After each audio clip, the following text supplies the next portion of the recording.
పేదల భూముల్లో ఎవరైనా రియల్టర్లు అడుగు పెడితే చూస్తూ ఊరుకోమని హెచ్చరించారు మల్కాజ్గిరి ఎంపీ ఈటెల రాజేందర్. పేదల భూములకు రక్షణ కల్పించాలని కోరుతుంటే తమ మీద పైవారి ఒత్తిడి కారణంగా ఏం చేయలేకపోతున్నామని అధికారులు చెబుతున్నారు. అసలు ఎవరి ఒత్తిడి ఉందని ఈటెల ప్రశ్నించారు. ధరణి వెబ్సైట్ వచ్చిన తర్వాతే సమస్యలు పెరిగాయన్నారు.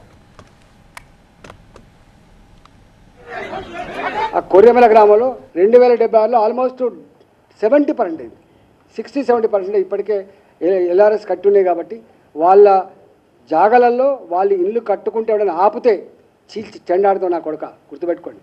నేను ఒక హెచ్చరిక చేస్తా ఉన్నా. ఈ బౌన్సర్లు, ఈ గుండాలు, ఈ రియల్ ఎస్టేట్ వాళ్ళు 20,000 50,000 నెలకి ఇవ్వగానే మీరు కనుక వచ్చి ప్రజల మీద దౌర్జన్యం చేస్తే మీ భర్త నా కొడుక అని చెప్పి హెచ్చరిస్తా ఉన్నా. పని చేసుకుంటూ చేసుకో, ఇంకో పని చేసుకో, కానీ ఎవడు నువ్వు దౌర్జన్యం చేస్తాడు ఎవడివి? పోలీసులు నిన్ను నిర్వహించకపోవచ్చు, పోలీసులు అండతోటి నువ్వు చేస్తుండొచ్చు, కానీ మేము చూసి చూడుకోవడానికి సిద్ధంగా లేము. గుర్తుపెట్టుకో, చీల్చి చెండాడతాం. ప్రభుత్వాన్ని, రేవంత్ రెడ్డి ప్రభుత్వాన్ని డిమాండ్ చేస్తామన్నా. నూతన సంవత్సర శుభాకాంక్షలతో మెడికవర్ ఫెర్టిలిటీ మీకు అందిస్తోంది ఉచిత కన్సల్టేషన్ మరియు అల్ట్రాసౌండ్ స్కానింగ్. అలాగే సీమెన్ అనాలిసిస్ పైన 50% డిస్కౌంట్, సాధారణ రక్త పరీక్షల పైన 10% డిస్కౌంట్ తో పాటు IUI ఉచితం. మీరు అనుకుంటున్నారు పయ్యోళ్ళు అంటే మీ మీద మచ్చొస్తుంది.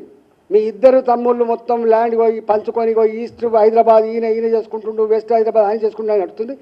ఇట్లాంటి అపనింద ప్రజల నుంచి వస్తూ ఉంది. నిజమేందో అబద్ధమేందో ఎంక్వైరీ చేసుకో. ధరణి వచ్చిన తర్వాత ఇవన్నీ రెటిఫై అయితే అనుకున్నాం.